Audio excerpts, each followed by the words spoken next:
മോദിയെ സുഖിപ്പിക്കാനായി ദിവസവും സർവേ ഫലങ്ങൾ പുറത്തുവിട്ടുകൊണ്ടിരിക്കുന്ന ഗോദി മീഡിയക്കാർ വിചാരിക്കുന്നത് ഈ രാജ്യത്തെ ജനം മുഴുവൻ സംഘിക്കുട്ടന്മാരെ പോലെ തലയ്ക്കകത്ത് ചാണകവും പേര് നടക്കുന്നവരാണ് എന്നുള്ളതാണ്.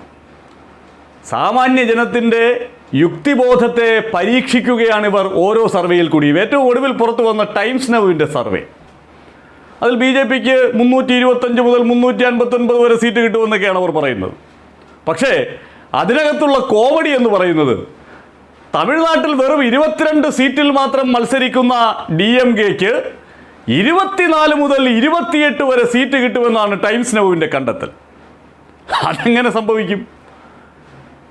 ആപ്പീസിലെ കസേരയിൽ ചാരിയിരുന്ന് BJP ആപ്പീസിൽ നിന്ന് കിട്ടുന്ന വിവരങ്ങൾ അങ്ങോട്ട് സർവേ എന്നുള്ള പേരിൽ അവതരിപ്പിക്കുമ്പോൾ ഇമാതിരി വിഡ്ഢിത്തരങ്ങൾ വിളമ്പാതിരിക്കാനുള്ള ജാഗ്രതയെങ്കിലും ഇവർ കാട്ടണം.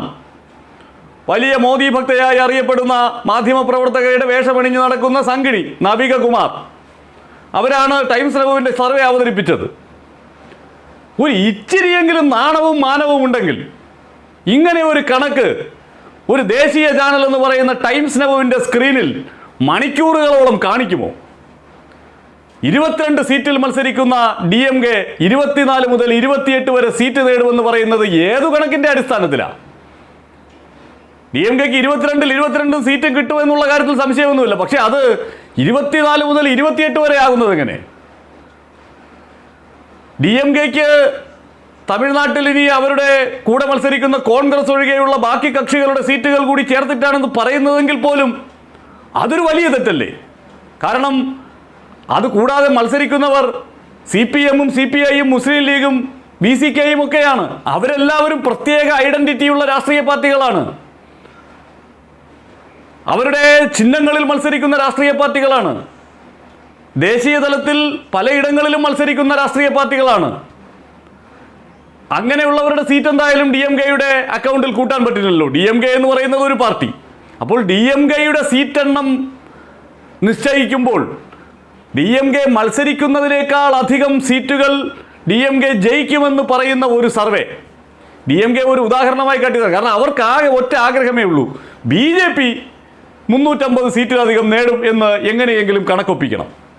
അപ്പോൾ അതിനുവേണ്ടി ഈ ദക്ഷിണേന്ത്യയിലാണ് ഇപ്പോൾ ഇവരുടെ കളി മുഴുവൻ. നിങ്ങൾ ഇപ്പോൾ ഈ സമീപകാലത്ത് പുറത്തു വരുന്ന ഗോദി മീഡിയ സർവേകളെല്ലാം എടുത്ത് പരിശോധിക്കൂ. അവരുടെ ടാർഗറ്റ് എന്ന് പറയുന്നത് സൗത്ത് ഇന്ത്യയാണ്.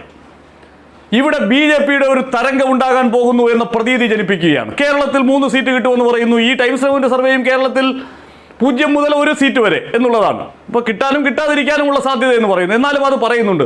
തമിഴ്നാട്ടിൽ 4 മുതൽ 6 വരെ സീറ്റ് കിട്ടുമെന്നാണ് പറയുന്നത്.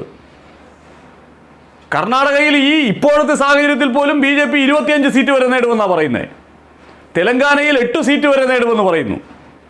ആന്ധ്രാപ്രദേശിലും BJP 3 സീറ്റ് വരെ നേടുമെന്നാണ് പറയുന്നത്. സഖ്യമായി മത്സരിക്കുന്നത് കൊണ്ട് അത് സാധ്യമാകുമെന്നാണ് ഇവർ പറയുന്നത്. അപ്പോൾ നോക്കൂ, ദക്ഷിണേന്ത്യയിൽ BJPയുടെ ഒരു വലിയ തരംഗമുണ്ടാകുന്നു എന്ന് വരുത്തി തീർക്കാൻ നടത്തിക്കൊണ്ടിരിക്കുന്ന പരിശ്രമങ്ങളുടെ ഭാഗമായി അവതരിപ്പിക്കപ്പെടുന്ന ഈ സർവേകൾ അതിൻ്റെ വിശ്വാസ്യത മുഴുവൻ തകർക്കുന്നതല്ലേ? 22 സീറ്റിൽ മാത്രം മത്സരിക്കുന്ന DMKക്ക് 24 മുതൽ 28 വരെ സീറ്റ് കിട്ടുമെന്ന് ഇവർ അടിച്ചുവിടുന്നത്, ഇതൊക്കെ ജനം കാണുന്നുണ്ട് എന്നിവർ തിരിച്ചറിയുന്നില്ലേ? ഇപ്പം DMKക്ക് 28 സീറ്റ് കിട്ടുന്നത് നല്ലത് തന്നെയാണ്. പക്ഷേ DMK മത്സരിക്കണ്ടേ അത്രയും സീറ്റിൽ? 22 സീറ്റിൽ മത്സരിക്കുന്ന ഒരു പാർട്ടിക്ക് 28 സീറ്റ് കിട്ടുമെന്നൊക്കെ പറയണമെങ്കിൽ ആ ഉളുപ്പില്ലായ്മ അതിൻ്റെ ഏത് പരകോടിയിലാണ് നിൽക്കുന്നത് എന്നൊന്ന് ആലോചിച്ച് നോക്കൂ. ഇത്രമാത്രം ജനങ്ങളെ പരീക്ഷിക്കാമോ ഒരു മാധ്യമം? ഈ ഗോദി മീഡിയ മുഴുവൻ ചെയ്യുന്നത് ഇതാണ്. എങ്ങനെയെങ്കിലും മോദി പറഞ്ഞ 400 ആ ട്രെൻഡ് ഇങ്ങനെ സൃഷ്ടിച്ചുകൊണ്ടേയിരിക്കുക. കിട്ടുന്ന കാശ് വാങ്ങി ഇങ്ങനെ നന്നായി ഷൂ നോക്കി കൊടുക്കുന്നതിൽ കുഴപ്പമൊന്നുമില്ല. പക്ഷേ അതിൻ്റെ പേരിൽ ഈ രാജ്യത്തെ സാമാന്യബോധമുള്ള ജനതയെ പരീക്ഷിക്കരുത്. അവരുടെ ക്ഷമയ്ക്കും ഒരു അതിരുണ്ട് എന്നുള്ള കാര്യം ഈ ഗോദി മീഡിയക്കാരും ഓർമ്മിക്കുന്നത് നല്ലതാണ്. लोग तो कहते हैं कि आजादी अब चली गई है क्योंकि नरेंद्र मोदी डिक्टेटर हैं। पहले मुझे ये बात आज क्लियर करने दीजिए। अच्छा, फिर साथ जब हमें आजादी मिली तो the first prime minister of India Subhash Chandra Bose वो कहाँ गए? प्राइम मिनिस्टर नहीं थे। नहीं थे, क्यों क्यों? സത്യത്തിൽ ഈ കങ്കണ റണൌത്തിന് ഉറങ്ങുമ്പോൾ മാത്രമാണ് ഒരല്പമെങ്കിലും ബോധമുള്ളത് എന്ന് തോന്നുന്നു. ഉണർന്നിരിക്കുന്ന സമയത്തെല്ലാം അവർ പറയുന്നത് ശുദ്ധ വിവരക്കേടാണ്, ശുദ്ധ പൊട്ടത്തരങ്ങളാണ്.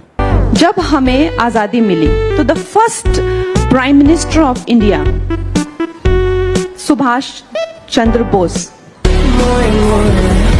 കങ്കണ ചേച്ചി ഒരു ഉളുപ്പുമില്ലാതെ ഇന്ത്യയുടെ ആദ്യത്തെ പ്രധാനമന്ത്രി സുഭാഷ് ചന്ദ്രബോസ് ആണ് എന്ന് പറയുമ്പോൾ അത് കേട്ടിരുന്ന അവരെ അഭിമുഖം നടത്തിയ ടൈംസ് നൗവിൻ്റെ അവതാരകൻ നവിക കുമാറിൻ്റെ ആ മുഖമൊന്ന് കാണണമായിരുന്നു. വലിയ ആവേശത്തോടു കൂടി വിളിച്ചു കൊണ്ടുവന്ന് ഇരുത്തിയതാണ്. വിവരക്കേടിൻ്റെ ആശാട്ടിയാണ് എന്നുള്ള കാര്യം പാവം നവിക കുമാർ ഒരുപക്ഷെ ചിന്തിച്ചു കാണില്ല. തിരുത്താൻ ശ്രമിക്കുന്നുണ്ട്. അദ്ദേഹം പ്രധാനമന്ത്രി ആയിരുന്നില്ല എന്ന് പറഞ്ഞു, അപ്പോൾ ചാടിക്കടിക്കാൻ നിൽക്കുകയാണ്. അങ്ങനെ അല്ല എന്ന് പറഞ്ഞു, പ്രധാനമന്ത്രി ആയിരുന്നു എന്ന് പിന്നെയും സ്ഥാപിക്കാൻ ശ്രമിക്കുകയാണ്. നരേന്ദ്രമോദി ഈ കങ്കണയെ പോലെയുള്ള ആളുകൾക്ക് ഇത്തവണ ലോക്സഭയിലേക്ക് മത്സരിക്കാൻ സീറ്റ് കൊടുത്തത് തന്നെ ഒരു കാര്യം ഉറപ്പാക്കാനാണ്. തന്നെക്കാൾ വിവരമുള്ള ഒരാളും ഈ BJPയിൽ ഉണ്ടാകാൻ പാടില്ല. മോദിയുടെ വിവരം എന്താണ് എന്നുള്ളത് നമുക്കറിയാമല്ലോ. സത്യത്തിൽ നരേന്ദ്രമോദിക്ക് വരെ വിവരക്കേടിൻ്റെ കാര്യത്തിൽ ട്യൂഷൻ എടുക്കാൻ പര്യാപ്തയാണ് താനെന്ന് കങ്കണ തെളിയിക്കുകയാണ്. 2014 ഇന്ത്യക്ക് സ്വാതന്ത്ര്യം കിട്ടി എന്ന് പ്രഖ്യാപിച്ച മഹതിയാണ്. ഹിമാചൽ പ്രദേശിലെ മാണ്ഡിയിലെ ജനതയ്ക്ക് ഇവരുടെ ഈ താരപ്രഭയൊക്കെ കൊണ്ട് അബദ്ധം പറ്റാതിരുന്നാൽ മഹാഭാഗ്യം. ഇവരൊക്കെ ലോക്സഭയിൽ എത്തിയാലുള്ള ആ ഗതികേടിനെ കുറിച്ചൊന്ന് ആലോചിച്ച് നോക്കൂ. എന്നിട്ടും ഇവരെ ന്യായീകരിക്കുകയാണ് കുറേ സംഖ്യകൾ. അവരുടെ വാട്സാപ്പ് യൂണിവേഴ്സിറ്റിയിൽ നിന്ന് കുറേ സാധനങ്ങൾ അടിച്ചു വിടുകയാണ്. സുഭാഷ് ചന്ദ്രബോസ് ഇന്ത്യയുടെ ആദ്യത്തെ പ്രധാനമന്ത്രി ആയിരുന്നു അത്ര ഇവർ തെളിയിക്കാൻ ശ്രമിക്കുകയാണ്. വലിയ രാജ്യസ്നേഹികളാണ്. സ്വതന്ത്ര ഇന്ത്യയുടെ ആദ്യത്തെ പ്രധാനമന്ത്രി ജവഹർലാൽ നെഹ്റുവിനെതിരെ നിരന്തരമായി മോദിയും സംഘവും ആക്രമണം നടത്തിക്കൊണ്ടിരിക്കുന്നതിനെ കുറിച്ചെങ്കിലും ഇവർ ആലോചിക്കണ്ടേ? രേഖകളിൽ നിന്ന് അദ്ദേഹത്തിൻ്റെ പേര് മായ്ച്ചു കളയാൻ നടത്തിക്കൊണ്ടിരിക്കുന്ന ശ്രമങ്ങളെക്കുറിച്ചെങ്കിലും ചിന്തിക്കണ്ടേ?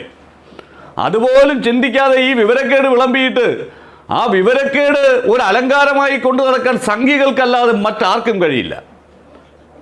അവരതെടുത്ത് ഒരു കിരീടമാക്കി വയ്ക്കുകയാണ്. ഈ കങ്കണ രാഷ്ട്രീയമായി നേരത്തെ തന്നെ വാ തുറന്നാൽ പറഞ്ഞിരുന്നതൊക്കെ മണ്ടത്തരങ്ങളാണ്. അവർക്ക് ആരെ വേണമെങ്കിലും ആക്ഷേപിക്കാം, അവർക്ക് എന്ത് പൊട്ടത്തരം വേണമെങ്കിലും പറയാം.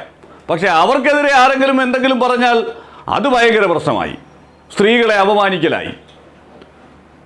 അവർ നേരത്തെ മനീഷ കൊയ്രാളയെ വളരെ മോശമായ രീതിയിൽ ചിത്രീകരിച്ചിട്ടുണ്ട് ഒരു അഭിമുഖത്തിൽ.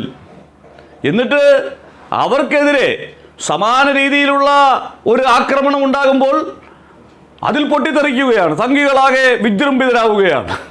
എന്തൊരു നാണം കെട്ട അവസ്ഥയാണ് എന്ന് ആലോചിച്ച് നോക്കൂ. ഇമാതിരി വിവരം ലെവലേശമില്ലാത്ത ഒരാളിനെയും ചോന്നു നടക്കേണ്ടുന്ന BJPയുടെ അവസ്ഥ.